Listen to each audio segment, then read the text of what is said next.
Fearless twin, takes her sister's place to make the bullies pay. Maya was a fragile 17-year-old girl whose life had been nothing but hardship. On a cold autumn evening, she stumbled through the dense forest surrounding Millbrook, her hometown. Her school uniform was torn, hanging off her small frame like rags. Dark bruises covered her arms and face, telling a story of violence no teenager should endure. The forest floor was unforgiving as she ran, her bare feet bleeding from sharp rocks and broken twigs. Behind her, she could still hear the echoing laughter of her tormentors, a sound that haunted her dreams for months.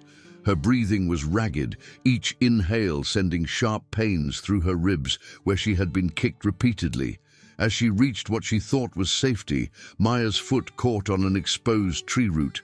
She tumbled down a steep embankment, her body hitting rocks and branches. When she finally came to rest at the bottom, she could barely move. With her last ounce of strength, she whispered a plea for help before darkness consumed her.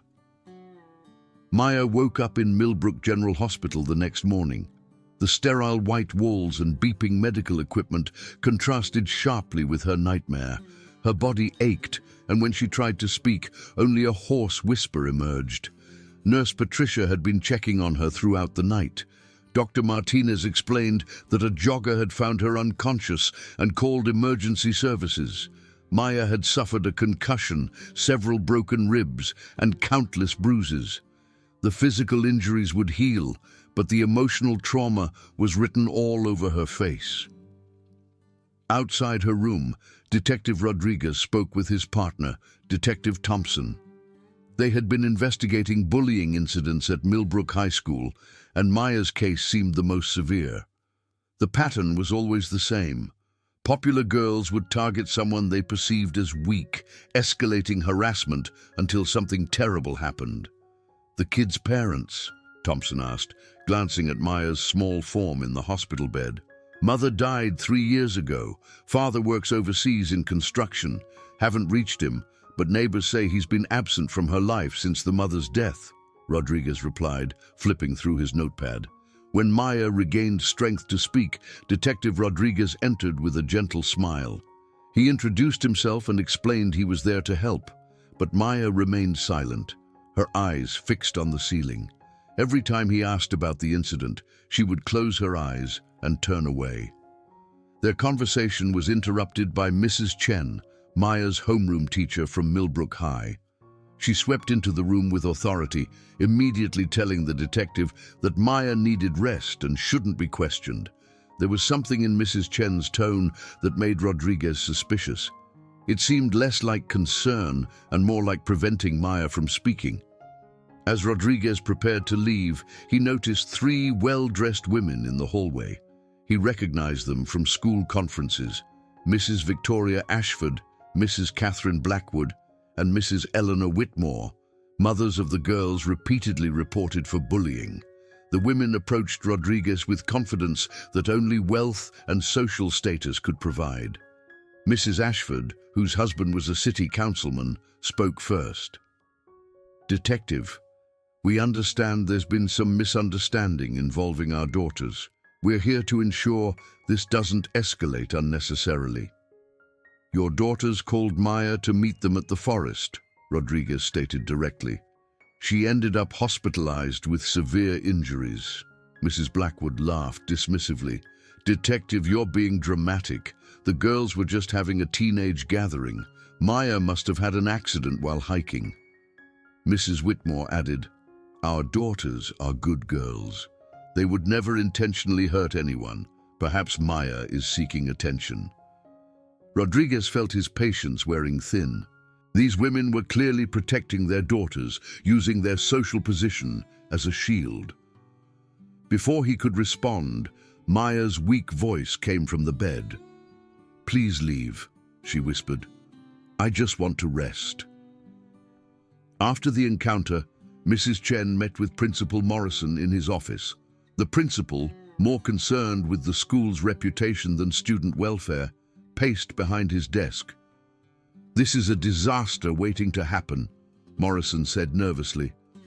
If word gets out about another severe bullying incident, the school board will have my head." Mrs. Chen nodded. "I think the best solution would be to transfer Maya to another school once she recovers.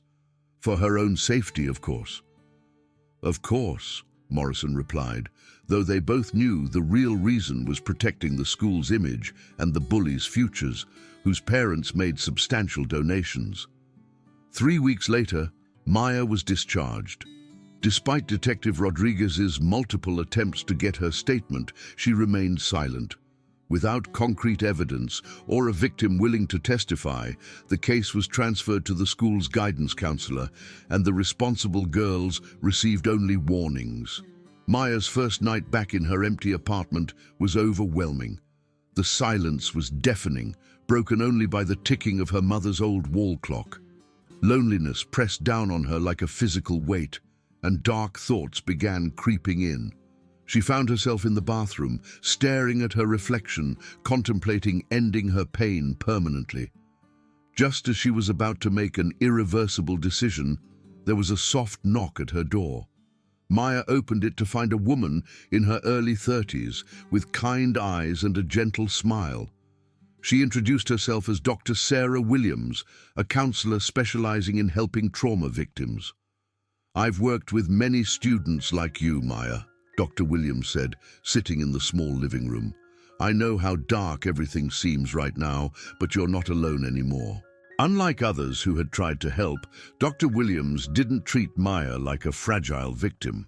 She had survived her own traumatic experiences and understood the complex emotions from being bullied. She didn't offer empty platitudes, but provided Maya with practical tools for dealing with trauma. "The pain you're feeling is valid," Dr. Williams explained during a session, "but letting it consume you won't make it go away.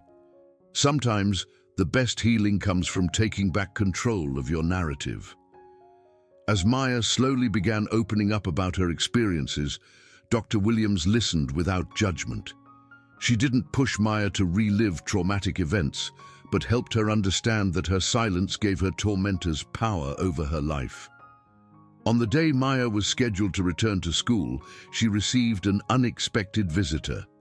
Sophia Ashford, the ringleader of the group that had tormented her, stood at her door with a fake smile and a new school uniform in her hands. "I thought you might need this," Sophia said, holding up the uniform, "since your old one got a bit messy." Maya stared at the girl who had orchestrated months of harassment, noting the complete lack of remorse in her eyes. Sophia continued, "I hope you understand that it's better for everyone if you just forget about what happened. You wouldn't want things to get worse, would you?" The threat was clear, and Maya felt the familiar fear rising in her chest. But as Sophia turned to leave, she paused and added with a cruel smile, "Honestly, Maya, you'd probably be better off if you hadn't survived that fall." After Sophia left, Dr. Williams arrived for their scheduled session. She had overheard the conversation from the hallway and saw the impact it had on Maya. Instead of taking her to the therapist's office, Dr. Williams brought Maya to her own apartment, a warm and welcoming space filled with books and plants. "You're going to stay with me for a while," Dr. Williams said firmly. "No arguments. You need to be somewhere safe while we work through this." That afternoon, Maya decided to visit her mother's old neighborhood, a place she hadn't been to since the funeral. As she walked down the familiar streets, memories flooded back. Her mother's laugh, the smell of her cooking, the way she used to braid Maya's hair before school. The grief was still overwhelming, but there was also a strange sense of peace. As she stood outside her mother's former apartment building, Maya noticed a girl about her age walking toward her. The resemblance was startling. They could have been twins. The girl had the same dark hair, the same facial features, even the same petite build. But where Maya carried herself with hunched shoulders, this girl moved with confidence and purpose. Maya approached the girl, hoping to strike up a conversation, but the stranger looked her up and down dismissively and walked away without a word. There was something about the encounter that felt significant, though Maya couldn't quite understand what. Later that evening, Dr. Williams found Maya sitting on her balcony, staring out at the city lights. "I saw a girl today who looked exactly like me," Maya said quietly. "It was like looking in a mirror, but she seemed so strong, so sure of herself." Dr. Williams sat down beside her. "Sometimes, when we're going through difficult times, we fantasize about being someone else, someone who can handle the challenges we're facing." Over the next few days, Maya found herself thinking more about the confident girl she had seen. In her mind, she began creating an entire backstory for her. A twin sister who had been separated from her at birth, who had grown up tough and streetwise, who wouldn't let anyone push her around. She imagined this twin sister, whom she began calling Alex, living a completely different life. While Maya had been sheltered and traumatized, Alex had learned to fight for herself. She pictured Alex as fearless, someone who would stand up to bullies and protect those who couldn't protect themselves. As Maya prepared to return to school, she felt a strange sense of anticipation. It was as if Alex was with her, giving her strength and courage she had never possessed. When she walked into Millbrook High on Monday morning, her classmates noticed something different about her demeanor. Instead of the hunched, fearful posture they were used to seeing, Maya stood straight. Her eyes, which had previously been downcast, now met their gazes directly. Some students whispered among themselves, surprised by the transformation. When Sophia and her group entered the classroom, Maya felt a familiar flutter of fear, but it was quickly replaced by something else, a cold, calculated anger. As Sophia approached her desk with her usual smug expression, Maya imagined what Alex would do in this situation. "Well, well," Sophia said, sitting on the edge of Maya's desk. "Look who decided to come back to school. How are you feeling, little mouse?" Instead of shrinking away as she usually did, Maya looked up at Sophia with steady eyes. "I'm feeling much better, thank you for asking." The response caught Sophia off guard. She had expected Maya to cower or look away, but instead, she was met with an unwavering stare. "That's good," Sophia said, her confidence wavering slightly. As the day progressed, Maya found herself channeling the strength she imagined Alex possessed. When Sophia's friend Rachel tried to trip her in the hallway, Maya sidestepped smoothly and continued walking. When they whispered cruel comments as she passed, she didn't flinch or react. By lunchtime, the bullies were becoming frustrated with Maya's lack of response to their usual tactics. They were used to seeing her break down, to watching her run away in tears. This new version of Maya was unsettling to them. That afternoon, during their last class together, Sophia decided to escalate her harassment. She had been recording Maya's previous breakdowns on her phone, sharing them with other students to humiliate her further. As Maya sat quietly at her desk, Sophia pulled out her phone and began recording. "Hey everyone," Sophia said loudly, making sure her voice carried across the classroom. "Look who's pretending to be tough now. Should we show her what happens to mice who try to roar?" Maya felt the familiar panic rising in her chest, but this time something else rose with it. A fierce protectiveness that felt like it came from Alex. She stood up slowly, her chair scraping against the floor, and turned to face Sophia. "Put the phone away," Maya said, her voice steady despite the trembling in her hands. Sophia laughed, but there was nervousness in it. "Or what? You'll run away crying again?" Maya took a step forward, and for a moment it was as if Alex was standing beside her, whispering words of encouragement. "I said, put it away." The classroom had gone silent. Other students were watching the confrontation with wide eyes, unused to seeing Maya stand up for herself. Even Mrs. Chen, who had been grading papers at her desk, looked up with surprise. Sophia, realizing she was losing control of the situation, decided to use her secret weapon. She pulled up the video she had recorded during Maya's worst bullying incident, the one that had led to her hospitalization. "Maybe you need a reminder of your place," she said, holding up the phone. As the video began to play, showing Maya being pushed, kicked and humiliated, while Sophia's distinctive laugh echoed from the speaker, something inside Maya snapped. The room seemed to spin, and suddenly she wasn't Maya anymore. She was Alex, and Alex wouldn't let anyone hurt her sister. In one swift motion, Maya grabbed Sophia's wrist and twisted it, causing her to drop the phone. Before Sophia could react, Maya's hand connected with her face in a sharp slap that echoed through the silent classroom. "Don't you ever," Maya said, her voice taking on a harder edge, "touch me again." Sophia stumbled backward, her hand flying to her reddening cheek. She looked around the classroom for support, but found only shocked faces staring back at her. For the first time in her life, she was the one who felt powerless. Maya picked up the phone and deleted the video, then looked directly at Sophia. "If you ever try to hurt me or anyone else again, you'll regret it." Mrs. Chen finally found her voice and called both girls to the front of the classroom. But as they walked toward her desk, Maya felt a strange disconnection from her actions. It was as if she had been watching someone else stand up to Sophia, someone braver and stronger than she could ever be. That evening, Maya sat in Dr. Williams' apartment, recounting the day's events. She described how she had finally stood up to Sophia, but she spoke about it as if Alex had been there, helping her find the courage. "I felt like my twin sister was with me," Maya explained, "like she was giving me her strength." Dr. Williams listened carefully, noting the way Maya spoke about this imaginary sister as if she were a real person. "Tell me more about this sister," she said gently.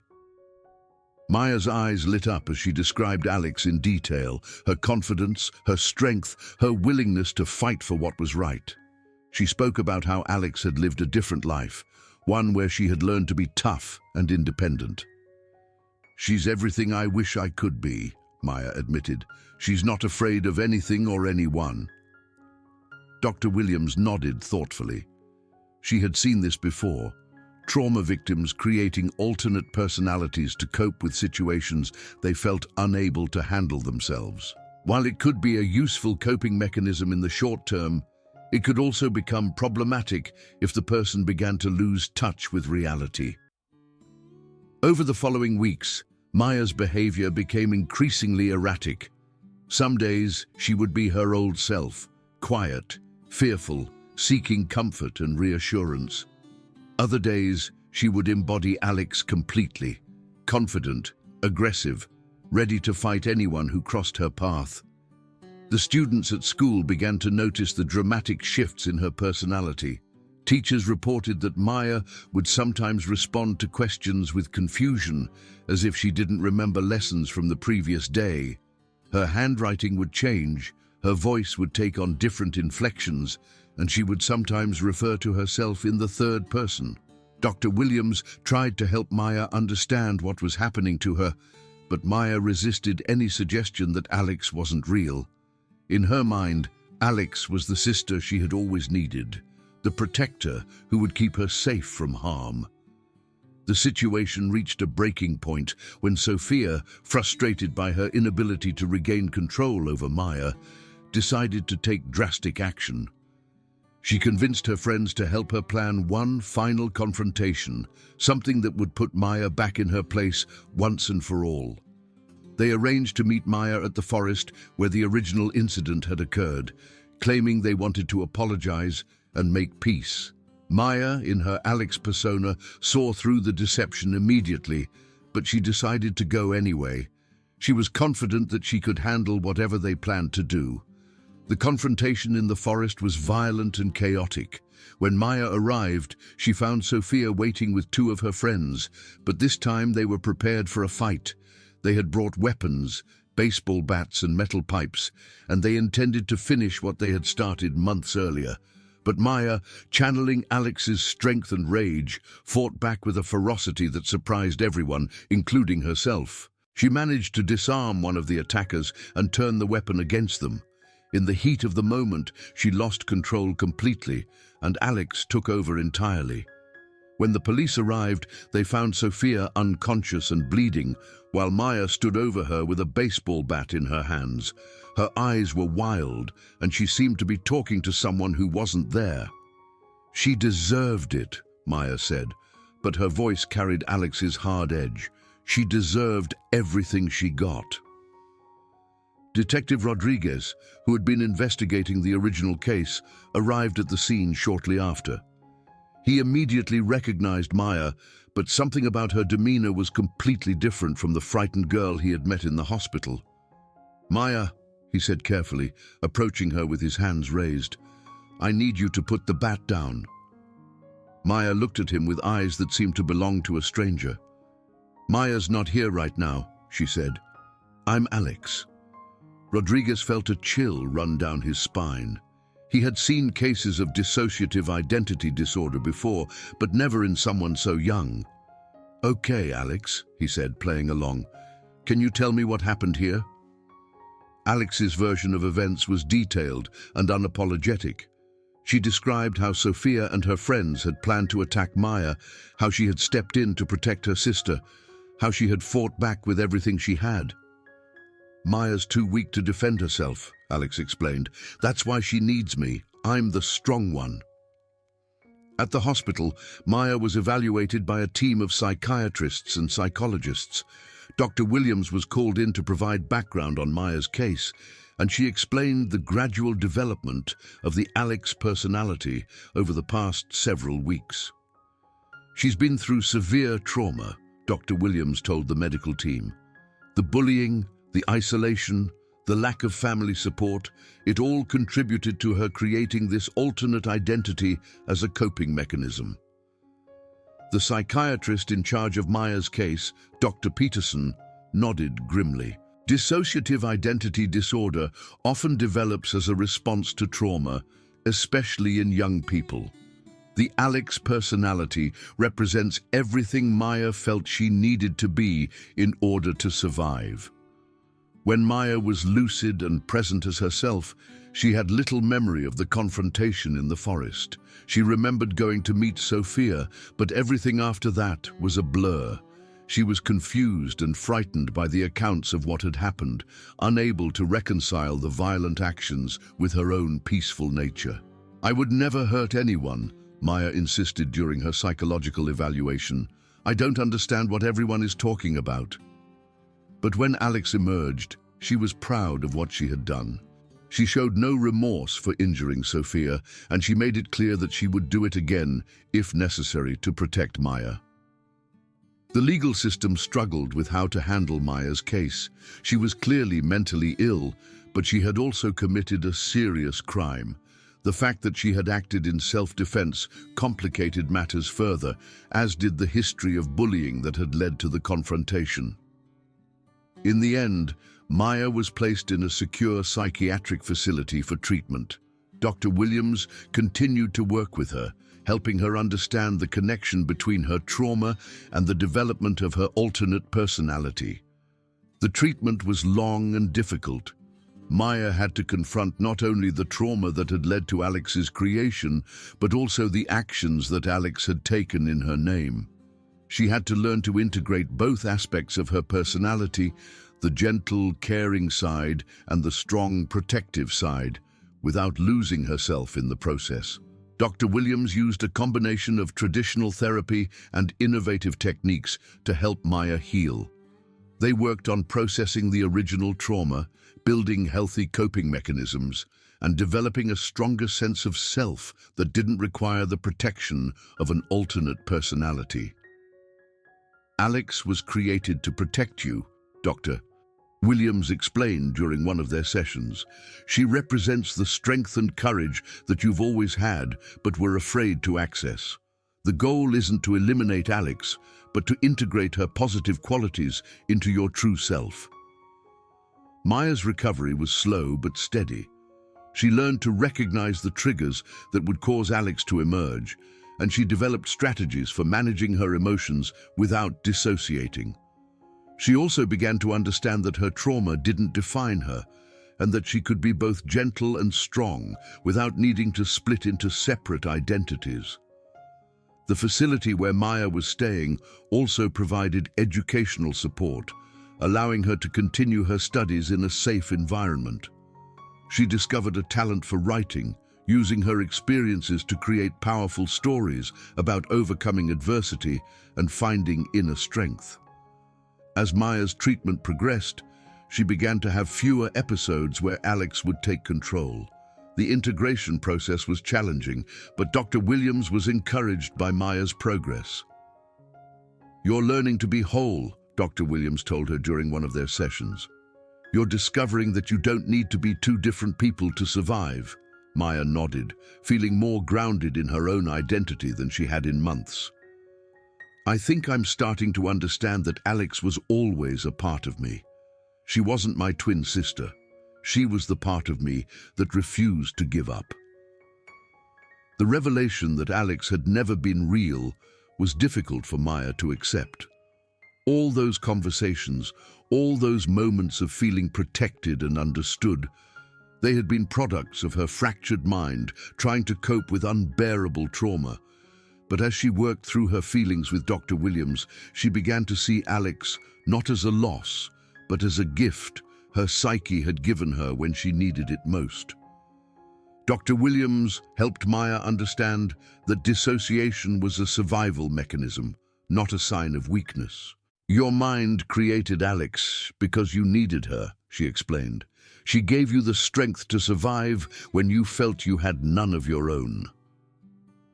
Sophia recovered from her injuries, though she bore both physical and emotional scars from the encounter. Her parents initially pushed for the harshest possible punishment for Maya, but as details of their daughter's prolonged bullying campaign came to light, they quietly withdrew from the public eye. Sophia was transferred to a private school, and the family eventually moved to another city. The incident sparked a comprehensive review of Millbrook High School's anti-bullying policies. Principal Morrison was forced to resign, and Mrs. Chen faced disciplinary action for her role in covering up the harassment. New protocols were implemented to protect vulnerable students and ensure that reports of bullying were taken seriously.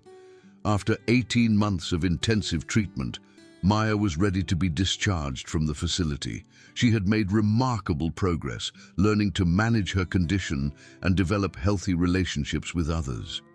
The Alex personality still existed, but it was no longer a separate entity. It had become an integrated part of Maya's complete self. Dr. Williams arranged for Maya to continue living in a supervised group home while she completed her education. The transition back to the outside world was challenging, but Maya was determined to build a new life for herself. She enrolled in a new school in a different district where no one knew her history. She was nervous about starting over, but she was also excited about the possibilities that lay ahead. She had learned to value both her gentle nature and her inner strength, understanding that she could be compassionate without being weak. On her first day at the new school, Maya walked through the hallways with confidence, but it was a different kind of confidence than Alex had possessed. This was a quiet strength, built on self-awareness and hard-won wisdom rather than anger and defiance. She made friends slowly, choosing to associate with people who appreciated her for who she truly was. She joined the school's writing club and began working on a memoir about her experiences, hoping that her story might help other young people who were struggling with similar challenges. Maya also began volunteering at a local crisis center, using her experience to help other trauma survivors. She found that her ability to understand both the victim's perspective and the survivor's strength made her uniquely qualified to offer support and guidance. Years later, Maya would look back on her journey with a mixture of sadness and gratitude. The trauma she had endured had nearly destroyed her, but it had also taught her about resilience and the power of the human spirit to heal and grow. She would never forget Alex, the fierce protector who had emerged when she needed strength most, but she no longer needed to be two different people to feel complete. She had learned to be whole, integrating all aspects of her personality into a unified sense of self. Maya's story became a testament to the possibility of recovery and transformation. She proved that even the most severe trauma could be overcome with proper support, understanding, and the courage to face one's inner demons. As she stood at her college graduation, surrounded by friends and supporters, Maya reflected on how far she had come. The frightened, broken girl who had once hidden from the world had grown into a confident, compassionate woman who was ready to make a positive difference in the lives of others. Dr. Williams, who had attended the ceremony, approached Maya with tears in her eyes. "I'm so proud of you," she said. "You've become everything I knew you could be." Maya smiled, feeling the warmth of accomplishment and the joy of genuine connection. "I couldn't have done it without you," she replied. "You helped me find my way back to myself." The journey had been long and difficult, but Maya had emerged stronger and more complete than she had ever imagined possible.